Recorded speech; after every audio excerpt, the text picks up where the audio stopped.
پچھلے ایپیسوڈ میں ہم نے یہ سیکھا جس طرح سے ہم بچوں کو حفظ قرآن کراتے ہیں.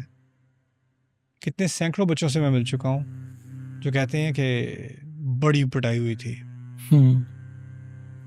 میں تو نہیں پڑھتا اب. کچھ تو ٹراماٹائزڈ ہیں.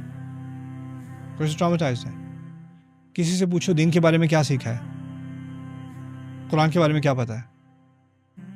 میں تو یہ کمپلین بھی نہیں کرتا کہ قرآن کے بارے میں علم کتنا ہے, علم دور کی بات ہے. قرآن کے بارے میں تمہارا تاثر کیا ہے, قرآن کے بارے میں تم سوچتے کیا ہو, تمہارا ایٹیٹیوڈ کیا ہے قرآن کے بارے میں. کسی کے ذہن میں آئے گا جو بات ہم ابھی کر رہے ہیں, الرحمن علم القرآن, کہ اللہ تعالیٰ کی محبت کا ظہور ہے. یہ الرحمن علم القرآن. اعوذ باللہ من الشیطان الرجیم, بسم اللہ الرحمن الرحیم. رب اشرح لی صدری ویسر لی امری واحلل عقدۃ من لسانی یفقہوا قولی. استاد, اس سے پچھلے سیشنز میں ہم نے اللہ تعالیٰ کی نعمتوں کا ذکر ہم نے کیا, اس کے بارے میں پڑھا.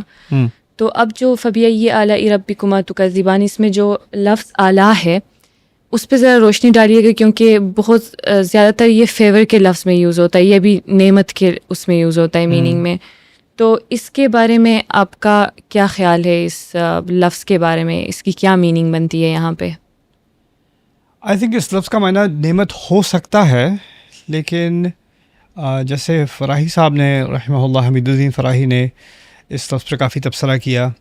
اس کے جسر میں بھی الیا سے تعلق ہے اس کا, اعلیٰ کا. اور الیا اصل میں کہتے تھے عربی میں جو یہاں کا جوائنٹ ہے, تھم کا جوائنٹ ہے ہمارا, اور جو ایڑی کا جو اینکل ہمارا مسل ہے, اس کے بارے میں الیا کا لفظ استعمال ہوتا ہے. اور یہ دونوں بہت اہم ہے, کیونکہ باقی تمام اسپیشیز کے برعکس ہم ان کی وجہ سے لکھ سکتے ہیں, اسکرو کر سکتے ہیں, ٹائٹ کر سکتے ہیں, ہم سیدھے کھڑے ہو سکتے ہیں.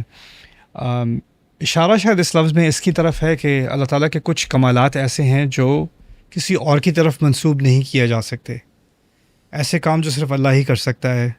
اور ایسے عجائب الخلق, آئی تھنک اس طرح سے فراہی صاحب نے اس کی تعریف کی تھی, ایسی چیزیں جو اللہ نے خلق کی ہیں, اور ایسی چیزیں جو اللہ تعالیٰ نے کی ہیں جو بہت ہی عجیب و غریب ہیں, جو شاکنگ ہیں. تو اس لفظ کو سامنے رکھتے ہوئے اگر پیچھے کی آیات کو دیکھا جائے تو اللہ تعالیٰ بیسکلی اس طرح سے بات کر رہے ہیں کہ نہ صرف ہم ان چیزوں کے ناشکرے ہیں, بلکہ یہ بھی کہ ہم ان چیزوں کے بارے میں یہ غور نہیں کرتے کہ یہ بہت ہی عجیب اور انیوژول قسم کی چیزیں ہیں جن کا ذکر ہوا ہے.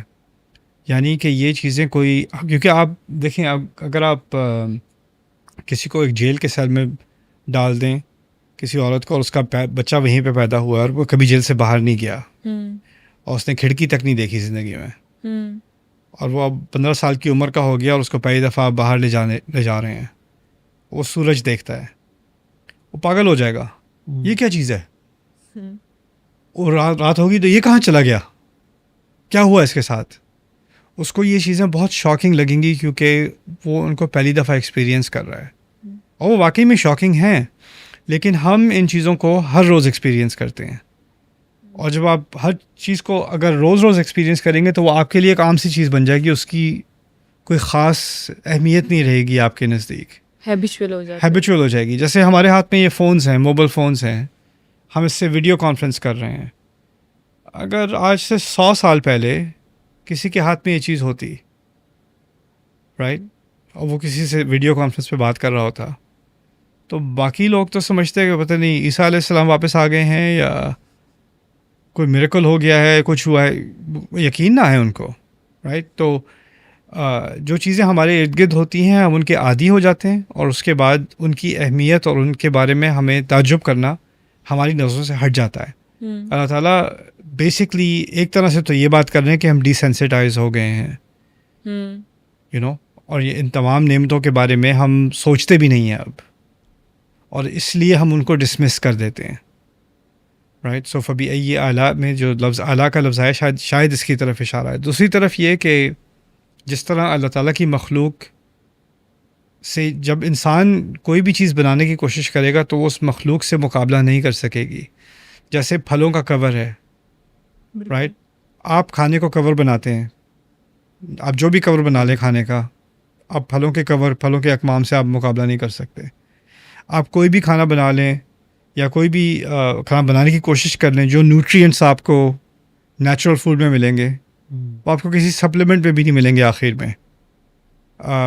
اسی طرح جو درخت اور آسمانوں کا آرکیٹیکچر ہے، آپ جو بھی آرکیٹیکچر بنا لیں آپ اس کی سفسٹیکیشن سے نہیں میچ. مقابلہ نہیں کر سکیں گے.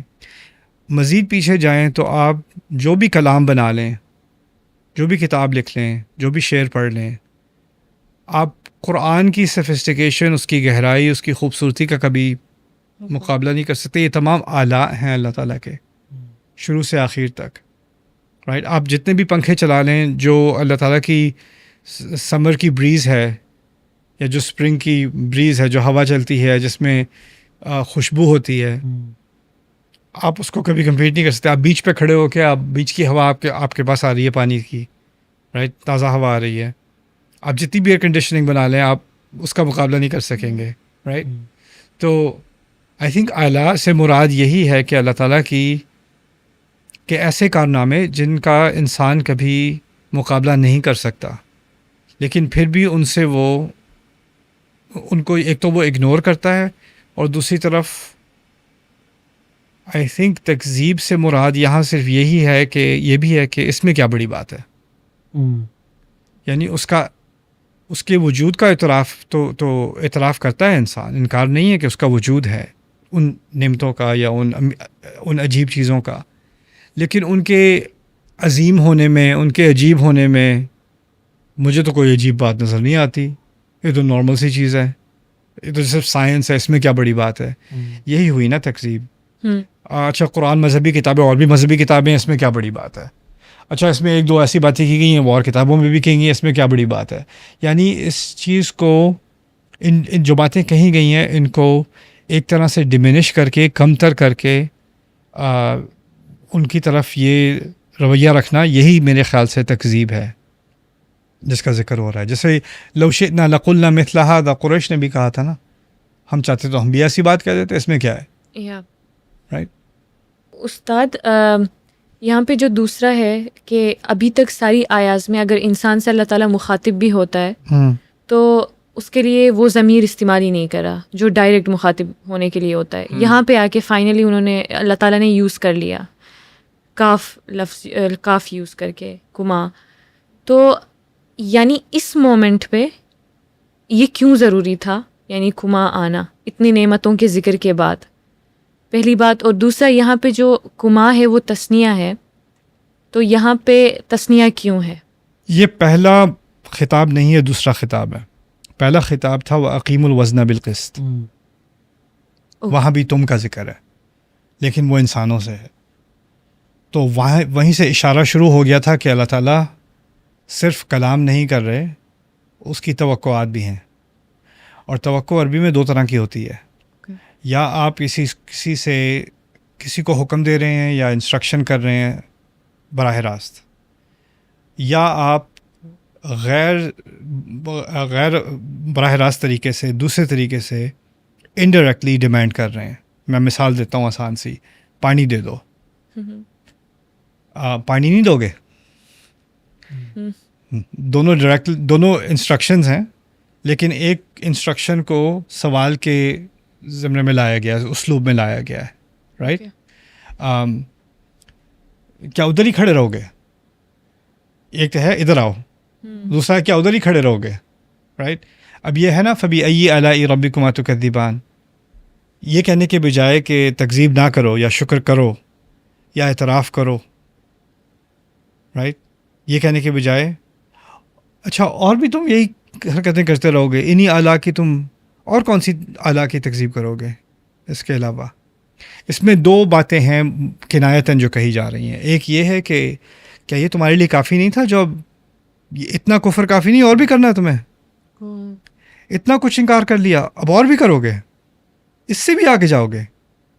تو یعنی اس لسٹ کے بعد یہاں تک کہ یہی کافی ہونا چاہیے تھا، اب بہت ہو گئی تمہاری حرکتیں، بہت ہو گیا تمہارا انکار، اور کیا رہ گیا کرنے کو؟ ایک طرح سے ایک ریٹوریکل سوال پوچھا جا رہا ہے، اب بس کر دو، اب بس کر دو. اب جب اس کے بعد جتنے مزید سیکشنز آ رہے ہیں وہ اچھا اب بھی بس نہیں کرو گے، اچھا اب تو بس کر دو، اب بھی نہیں کرو گے، اچھا اور بھی کرو گے.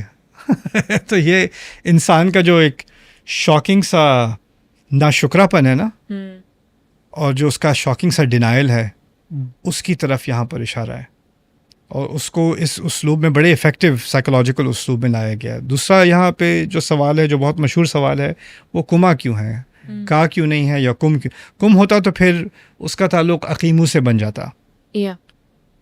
عقیمو قائم کرو، میزان کو قائم کرو، اور یہاں پر ہوتا فبأي آلاء ربكم تكذبون، رائٹ. لیکن کما کے مراد تم دونوں، اور پھر ابھی بھی اس آیت میں بھی پتہ نہیں چل رہا کہ تم دونوں سے کیا مراد ہے. اب اگلی 2 آیات میں جا کر بات کھلے گی. خلق الانسان من صلصال کالفخار وخلق الجان من مارج. اچھا پتہ چلا انسان اور جن 2 ہیں. تو پہلا منطقی سوال یہ تھا کہ اگر جنوں اور انسانوں سے دونوں سے ہی بات کرنی تھی تو پہلے جن انسان کا ذکر ہوتا، اس کے بعد دونوں کی طرف خطاب ہوتا. لیکن یہاں ان کے ذکر سے پہلے دونوں کا خطاب ہے. اب اس کے بعد جو آ رہا ہے وہ اس کی تو سینس بنتی ہے، کیونکہ جن انسان کا ذکر آ گیا.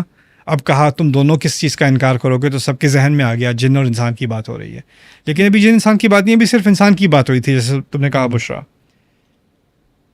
اصل میں یہ اللہ تعالیٰ کی طرف سے ایک حکم ہے کہ جب انبیاء کے مخالف آتے ہیں تو شیاطین الانس والجن زخرف القول غرورا، جن والانس وكذلك جعلنا لكل نبي عدوا شیاطین الجن والانس. اسی طرح ہم نے تمام انبیاء کے لیے جو دشمن رکھے، اس میں شیاطین تھے جنوں کے اور انسانوں کے. وہ ایک دوسرے کو ورخلاتے رہتے ہیں، اچھی اچھی باتیں کر کے انکریج کرتے رہتے ہیں. اللہ تعالیٰ نے قرآن میں ایک فارمولا بتایا کہ تمام انبیاء اور تمام رسل کے جو دشمن ہیں وہ انسان اور جن کا گٹجوڑ ہے، ایک گروہ ہے جو اکٹھے ہو کر کام کرتے ہیں. اس طرح سے سمجھ لیں سیرت میں کہ قریش جو ہیں، ابو لہب ہو گیا، ابو جہل ہو گئے، جو بھی ہو گئے، جو رسول کے مخالف ہیں، ان کے پیچھے شیاطین ہیں جو ان کو وسوسہ کر رہے ہیں. ان کو علم ہو نہ ہو الگ بات ہے، الگ فرض کریں ان کو علم ہے ہی نہیں، لیکن ان کو یہ بھی نہیں پتہ کہ وہ الگ اس ٹیم میں وہ اکیلے نہیں ہیں، وہ اور ان کے شیاطین بھی ہیں. تو وہ شیاطین الانس بن رہے ہیں اور ان کے پیچھے شیاطین الجن ہیں. ٹھیک ہے. اب جب رسول دعوت کرتے ہیں یا مخالفت کرتے ہیں یا جوابی کارروائی ہوتی ہے قرآن میں، تو وہ جو ظاہری آپ کا اپوننٹ ہے، جو آپ کے خلاف ہے، اس کو آپ جواب دے رہے ہیں. تو قریش سے یوزولی بات ہو رہی ہوتی ہے، ان کے کفار سے بات ہو رہی ہوتی ہے. یہاں قرآن نے اس موقع پر لا کر جن کو خبردار کر دیا کہ تم سمجھتے ہو کہ تم بیہائنڈ دا سینز ہو، تمہیں کوئی دیکھ نہیں رہا، تو میں تمہیں شروع سے دیکھ رہا ہوں اور تمہاری حرکتیں میں اچھی طرح جانتا ہوں. کیسے کیا؟ فبأي آلاء ربكما تكذبان. اب قریش بھی سن کے کہہ رہے ہیں کما کون ہے، جن بھی کہہ رہے ہیں کما کون ہے. اب خلق الانسان من صلصال وخلق الجان، جن کہتا او مائی گاڈ، ہم پہ بھی کیمرہ ہے. ہم تو جن کا مقصد کیا ہوتا ہے؟ جو چھپا ہوا ہو. جنہ فلما جن علیہ اللیل، جب رات نے اس کو ڈھکا دیا، چھپا دیا، رائٹ. جنین عربی میں وہ جو ماں کے پیٹ کو بھی جنین کہتے ہیں کیونکہ بچہ اس میں چھپا ہوتا ہے.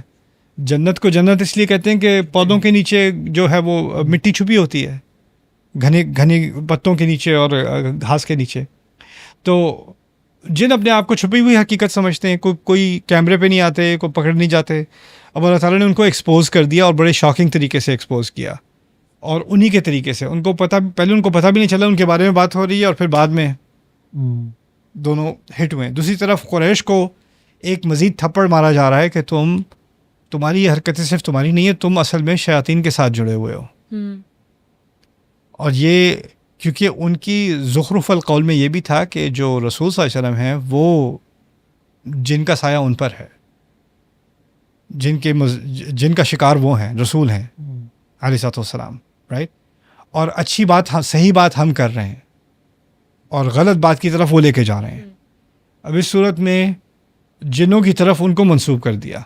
تم اور جن ایک ہی راستے پر ہو, تم اور شیاطین بیسکلی ایک ہی راہ پر جا رہے ہو, تم ایک ٹیم ہو اور یہ دوسری طرف ہے. تو وہ ایکوزیشن ریورس ہو گئی.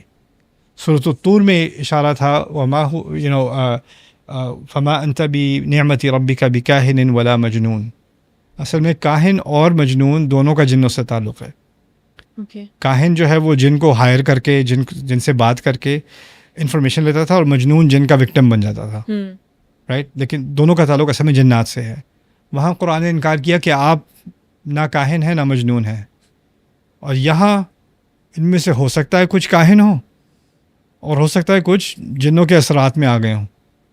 کہ اثرات ایسے کہ نہیں کہ جن چڑھ گیا ہے, لیکن جن کے وسوسے تو ضرور سن رہے ہیں.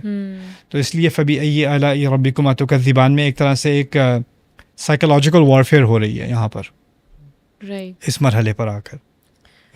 تو استاد یہ تو سمجھ آتی ہے کہ جتنی بھی پیچھے نعمتوں کا ذکر ہوا ہے وہ اگر میں انسان سے مخاطب ہوں, میں سمجھ آتی کہ اچھا میں کہوں کہ آپ تکذیب کر رہے ہو, رائٹ. لیکن اعلیٰ اگر دونوں کے لیے ہے پھر, یعنی ان کے پیچھے چھپے ہوئے جن یا پھر شیطان, تو اس لحاظ سے اعلیٰ ان کے لیے کیا ہوگا پھر؟ پہلے قرآن کو لے لیتے ہیں, کیونکہ پہلی نعمت قرآن تھی جس کا ذکر کیا ہے. جب قرآن نازل ہو رہا تھا تو آسمان بند کر دیا گیا. سورۃ الاحقاف میں, سورۃ الجن میں ان کو سمجھ نہیں آ رہی آسمان بند کیوں ہے, ہم پر فائرنگ کیوں ہو رہی ہے. پھر ان کو اندازہ ہوا کہ یہ قرآن کی وجہ سے ہے, ان کو پتہ چلا. تو ان کو قرآن کی عظمت کا اندازہ اتنا ہے جتنا انسانوں کو بھی نہیں ہے, جنوں کو بلکہ اس سے کہیں زیادہ ان کو احساس ہے کہ یہ قرآن کیا چیز ہے. دوسرا, اللہ تعالیٰ نے آگے جا کر جب آسمان کی بات کی ہے تو ہم آسمان کو یہاں سے دیکھ رہے ہیں. آسمان کو ہم سے زیادہ کون ایکسپیرینس کر رہا ہے؟ جنات. الشمس والقمر بحسبان کا زیادہ اندازہ کسے ہے؟ ہمیں ایک اینگل سے, ان کو مختلف اینگل سے ہے. والنجم والشجر یسجدان, دور دور کے درخت اور ستاروں کی زمین, ستاروں کی کائنات کا ایکسپیرینس ہم سے زیادہ کہیں زیادہ کس کو ہے؟ جنات کو. جنگلوں کے اندر تک جا کے جہاں کبھی کوئی انسان گیا نہ ہو وہاں کون جا چکا ہے؟ جنات جا چکے ہیں. سمندر کی تہہ پر جہاں انسان کبھی نہ پہنچ چکا ہو وہاں کون جا چکا ہے ابھی تک؟ جنات جا چکے ہیں. ان کا ایکسپیرینس اس دنیا کا ہم سے کہیں زیادہ ہے. جب اللہ کہتے ہیں والارض وضعها للانام, میں نے اسپیشیز کی بات کی. کس عرب کو پتہ ہوگا کون سی اسپیشیز کہاں ہوتی ہے؟ اس کو کیا پتہ ہوگا کہ انٹارکٹیکا میں پولر بیئرز ہوتے ہیں یا پینگوئنز ہوتے ہیں؟ اس کو کیا پتہ ہوگا؟ جن کو پتہ ہوگا. جن نے دیکھیں, جن نے ہر طرح کے پھل دیکھے ہیں مختلف جگہوں پہ. وہ خود کھائے نہ کھائے اس سے فرق کم پڑتا ہے, اس نے یہ چیزیں دیکھی ہیں. فیہا فاکہۃ والنخل ذات الاکمام والحب ذو العصف والریحان, اس نے مختلف قسم کے حب دیکھے ہیں, عصف ریحان دیکھی ہیں. تو اس جن نے جو ایکسپیرینس کی ہے دنیا, وہ انسان کی دنیا سے کہیں زیادہ اس کی اپریشیشن ہے, کیونکہ اس کی ایکسیس زیادہ